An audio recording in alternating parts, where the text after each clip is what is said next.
बरसात के बाद नदी जब अपना पानी समेटती है तो कुछ पानी किनारे के गड्ढों में छोड़ती चली जाती है। मुख्य धारा पीछे छूट गया पानी भी बहना चाहता है। वह तड़पता सागर से मिलने के लिए, पर सभी की किस्मत में सागर की नमकीन लहरों पर खेलना नहीं होता। कुछ की किस्मत में गर्म धूप की सीढ़ियाँ चढ़ते हुए ऊपर बादलों में गुम हो जाना लिखा रहता है। लेकिन यह सब भूलकर गड्ढों में फंसा पानी मछलियों के लिए घर बनाता है। मछलियों की अटखेलियाँ देखकर लाचारी भूल जाता है। वह इस दर्द को भूल जाता है कि उसके साथ का पानी बहकर आगे जा चुका है। पानी का स्वरूप स्त्री सा होता है, तरल और जीवनदायी।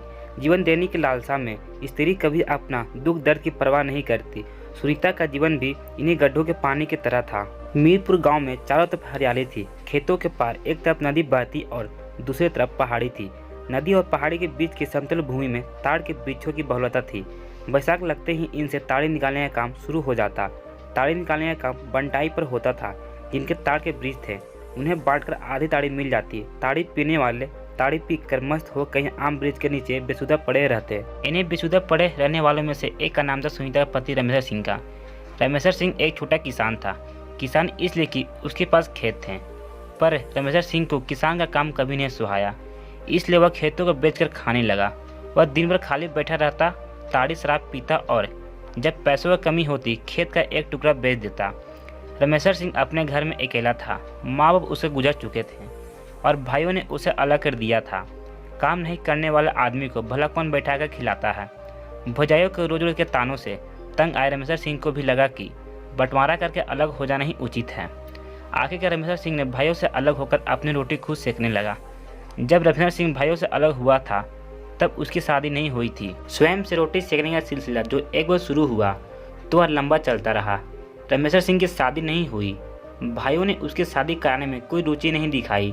उनके मन में यह बात चलती रही कि अगर रमेश्वर सिंह की शादी नहीं होगी तो आखिरकार उसके हिस्से की जमीन भी उन्हीं की हो जाएगी। जिस पुरुष के काफ़ी उम्र बीत जाने पर भी शादी नहीं होता है तो उसे बंडा कहा जाता है। शादी की उम्र रमेश्वर सिंह की काफ़ी गुजर चुकी थी एवं गांव में वह बंडों के सेने में आने लगा था। लोग पीठ पीछे उसे बंडा कहने लगे थे। रमेश्वर सिंह सुबह में रोटी सेक कर दिन भर खाट पर पड़ा रहता। उसने अपने हिस्से की जमीन को भी बंटाई पर उठा दिया था एवं बांट का जो मिल जाता उसे गुजारा करता और जरूरत होने पर खेत का एक टुकड़ा बेच देता। गर्मी के दिनों में जो लोग ताड़ी उतारने का काम करते वही लोग महुआ चुवाने का भी काम करते।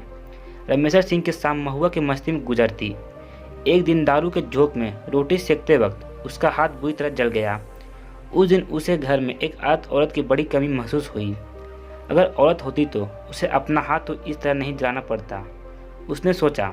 उसी पल उसने निश्चय कर लिया कि वह कहीं से भी एक औरत का जुगाड़ करेगा। वैसे तो वह गाहे बगाहे एक औरत के पास जाया करता था, लेकिन उसके बारे में सोचकर उसका मन खराब हो गया। उसे वह कैसे अपने घर पर लाकर बिठा सकता है। उसके पास तो न जाने कितने लोग जाते हैं। वह तो एक ऐसी औरत लेके आएगा जो सिर्फ उसकी होगी। भाइयों एवं भाभियों से तो उसकी कोई उम्मीद नहीं थी। रमेश्वर सिंह जिस इलाके का था उस इलाके में जिनकी शादी नहीं हुई थी वैसे कई लोग लड़कियां खरीद कर लाए थे और शादी कर ली थी। रमेश्वर सिंह ने निश्चय किया कि वह भी एक अपने के लिए लड़की खरीद लाएगा। रमेश्वर सिंह ने इस दिशा में कोशिश शुरू कर दी। उसकी कोशिश रंग लाई और वह एक औरत को खरीद कर लाने में सफल हो गया। लेकिन इस उपक्रम में उसे अपनी बहुत सारी ज़मीन बेच देनी पड़ी। फिर भी वह खुश था कि उसके घर में कोई रोटी बनाने वाली तो आ गई। वह एक गोरे रंग तीखे नए नक्श वाली खूबसूरत सी औरत थी। साड़ी को उल्टा पल्लू करके पहनती थी जैसे आम बगान औरतें पहनती है। रमेश्वर सिंह और उसकी उम्र में बहुत अंतर था।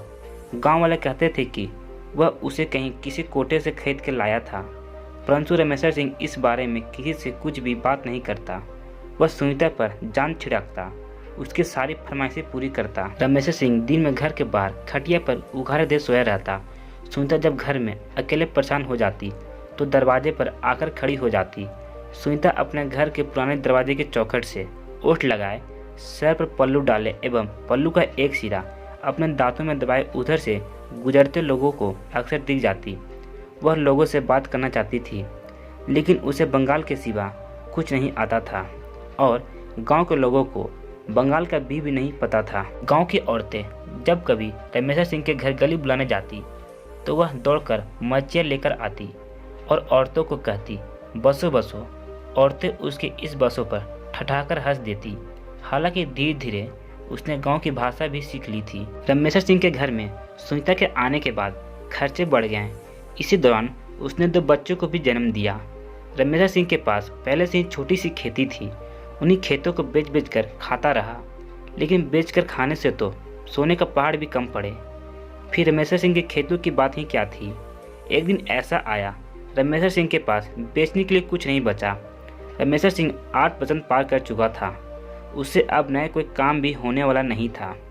और सच तो ये है कि गांव में नया काम करने की कोई संभावना भी नहीं थी। जिंदगी भर बैठ कर खाने वाला आदमी शारीरिक परिश्रम वाला काम भी नहीं कर सकता था कि मजदूरी करके अपने लिए 2 रोटी कमा ले। कुछ दिनों तक तो उधार पैंचर लेकर काम चला, पर जब भूखों मरने की नौबत आई तो एक दिन रमेश्वर सिंह घर छोड़कर भाग गया। सुनीता अब उस गांव में अकेली और बिना किसी सहारे के हो गई थी, पर उसे तो अपने 2 बच्चों का सहारा बनना था। भूख किसी की सगी नहीं होती। जब सुनीता के बच्चे भूख से बिलवाने लगे तो माँ का माया ममता दिल बिलक पड़ा।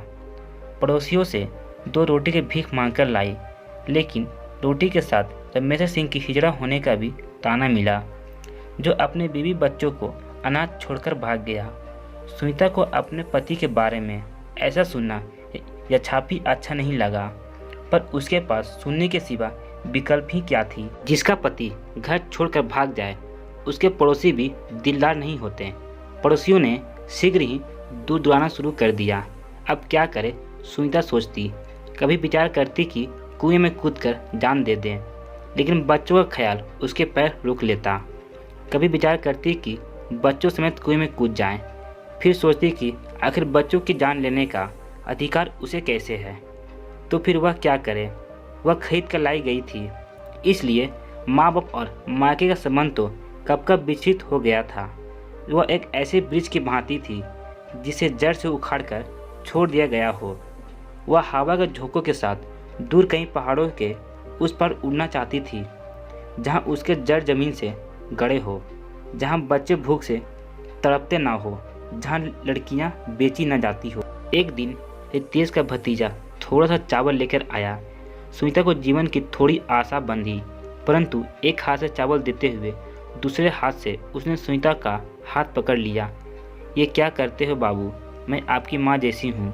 सुनीता ने हड़बड़ा कर रहा। भतीजा तो वहाँ से चल गया, पर एक शाम के भात की आज भी चल गई। एक दिन गोधोलिया बेला में जब अंधेरा पिछावड़े के नीम से उतर कर धीमे धीमे आंगन में पाँव पसारने लगा था और उसकी भूख अपनी चरम बिंदु पर पहुंच गई थी, उसे लगा कि उसका प्राण गले में आकर अटक गया है। बेटे भूख से बेसुधा खटिया पर पड़े थे। सुबह से उन्हें पानी पिलाकर फुसला रही थी, पर पानी पिलाकर बच्चे तो फुसल जाते हैं, भूख को फुसलाना संभव नहीं। वह फिर अगर खड़ी हो जाती। शाम के धुंधलके में सुनीता बच्चों को साथ लिए घर छोड़कर यह सोचकर निकल पड़ी कि या तो बाहर निकलकर रोटी का इंतजाम करेगी या बच्चों के साथ कहीं जान दे देगी। कई दिनों से भूखा रहने के बावजूद वह दिन में यह सोचकर नहीं निकल सकी कि कहीं समाज के लोगों को उसके घर से बाहर जाने का पता न चल जाए, जिससे रमेश्वर सिंह की प्रतिष्ठा धूमी ना हो। रास्ते में उसके बड़े बेटे ने बड़े ही भोलेपन से पूछा, माँ तुम जादू से रोटी नहीं बना सकती? इस बात पर सुनीता की आंखें भर आई। काश बेटे मैं बना पाती। अगर मैं जादू से कुछ बना पाती तो तुम्हें भूखा नहीं रहने देती। मेरे बच्चे, मैं जादू से एक ऐसी दुनिया बनाती जहाँ कोई बच्चा भूख से ना तड़पे। सुनीता ने उसके सर पर हाथ फेरते हुए कहा। सुनीता के गांव से निकटवर्ती कस्बे की दूरी 4 किलोमीटर थी। भूख से बेहाल सुनीता कस्बे के बस स्टैंड तक पहुँचते पहुँचते निढाल हो गई। सड़क किनारे गड़े चापाकल से पानी पीकर वह वहीं एक झोपड़ी नुमा होटल के बाहर कटे बीज की भांति गिर गई। मानसिक रूप से बटोरी गई सारी शक्तियाँ मानो टूट कर बिखर गई। घास जब तक जमीन में अपनी जड़ से जुड़ी रहती है तब तक बड़ी से बड़ी आंधियाँ भी उसका कुछ नहीं बिगाड़ पाती, लेकिन जड़ से उखड़ते ही घास तिनके में तब्दील होकर उड़ जाती है। रात का धुंधलका गहराने लगा था। छोटे से कस्बे से इस समय किसी भी सवारी गाड़ी के खुलने की अब कोई संभावना नहीं थी। थोड़ी देर में जब उसने जरा होश संभाला तो देखा कि बच्चे भूख से बिलख रहे हैं। छोटा वाला तो एकदम अधमरा सा हो गया है, वह रो भी नहीं पा रहा था, उसकी आंखें उलटने लगी थी। सुनीता ने साहस करके होटल वाले से कहा, भैया एक रोटी दे दो, बच्चे को खिलाना। पैसे हैं होटल वाले ने पूछा। पैसे तो नहीं है भैया, उसने कहा। पैसे नहीं है तो रोटी क्या मुफ्त में मिलती है? चल भाग यहाँ से। होटल वाले ने घुड़का, बच्चा मर जाएगा। भैया रोटी दे दो, बदले में तुम जो कहोगे मैं तुम्हारा काम कर दूंगी, उसने कहा। अच्छा तो पहले काम कर दे, फिर रोटी लेना, होटल वाले ने कहा उसकी ओर देखते हुए। क्या काम है भैया, बोलो, उसने मुंह से हल्की आवाज़ निकली। बच्चे को इधर चौकी पर रखो और अंदर जाओ। होटल वाले उसे होटल के पीछे बने कमरे में ले गया, जिसमें आटे की बोरियां और होटल में काम आने वाले अन्य सामान रखे थे। उसने उसे धकेल कर बोरे पर गिरा दिया। कई दिनों की भूखी सुनीता लाश की तरह बोरे पर लुढ़क कर नीचे गिर आई। होटल वाले ने उसे उठाकर फिर से बोरे पर रखा। ठीक से बैठ ससुरी, होटल वाला घुड़का। क्या करना है भैया, उसने मिमियाते हुए पूछा। आरती उतारनी है तेरी, टाइम मत खराब कर, रोटी चाहिए तो जल्दी कर, नहीं तो भाग यहाँ से। ऐसा ना करो भैया, कोई और काम करवा लो, मैं जूठे बर्तन धो दूंगी, सुनीता ने गिड़गिड़ाते हुए कहा। जूठे बर्तन धोने के लिए बहुत पड़े हैं यहाँ, देख अभी दुकानदारी का टाइम है, टाइम खराब मत कर, आती है तो बोल, नहीं तो भाग यहाँ से। सुनीता का बड़ा बच्चा जोजो से रोने लगा था, जिसकी आवाज़ उसे सुनाई दे रही थी। वह विचलित हो उठी। कोई अपनी माँ बच्चे को भूखा मरने कैसे दे सकती है, चाहे इसके लिए उसे स्वयं कितनी भी बार मरना पड़े। उसे आंखें बंद कर ली और अपना शरीर को ढीला छोड़ दिया। होटल वाला अपने काम में लग गया। वह उसके मुंह को बुरी तरह भमोड़ने लगा। उसके मुंह से तंबाकू की भयानक बदबू आ रही थी। वह तेजी से कुत्ते की भांति हिल रहा था और शीघ्र ही ठंडा हो गया। कमरे में कोई दरवाज़ा या पर्दे का कोई इंतजाम नहीं था। सुनीता की आंखों में आंसू आ गए, लेकिन उसे इस बात की खुशी थी कि उसके बच्चों के लिए एक रोटी का इंतजाम तो हो गया। लेकिन भूखे को रोटी मिलना इतना आसान होता तो कोई बच्चा भूख से नहीं मरता। अभी होटल वाला निपट ही रहा था कि कमरे में एक आदमी और आकर खड़ा हो गया। वह किसी बस का खलासी था। सुनीता ने अपने आँख के आंसू पोंछे और कपड़े संभालने लगी। तभी खलासी ने आकर फिर उसे आटे की बोरी पर उसे पटक दिया। जाती कहाँ है साली, हम भी हैं।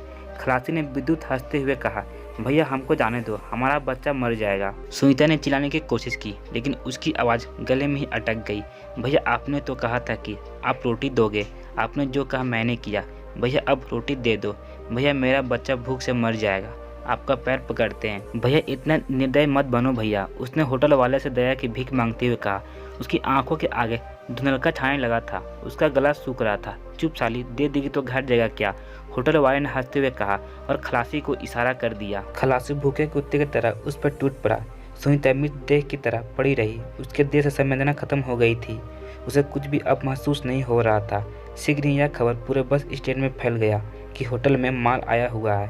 रात घराने के साथ बस स्टैंड में रात बिताने वाले ड्राइवर, खलासी और दलाल होटल के उस कमरे में आते रहे और निकलते रहे। कुल मिलकर 15 जानवरों ने उस रात उस लाश के साथ अपनी हवस पूरी की। बाहर 2 निरीह बच्चे भूख से तड़प कर मर गए। तो दोस्तों ये कहानी कैसे लगा कमेंट सेक्शन में जरूर बताना, और ऐसे कहानी सुनने के लिए इस चैनल को सब्सक्राइब कर लें।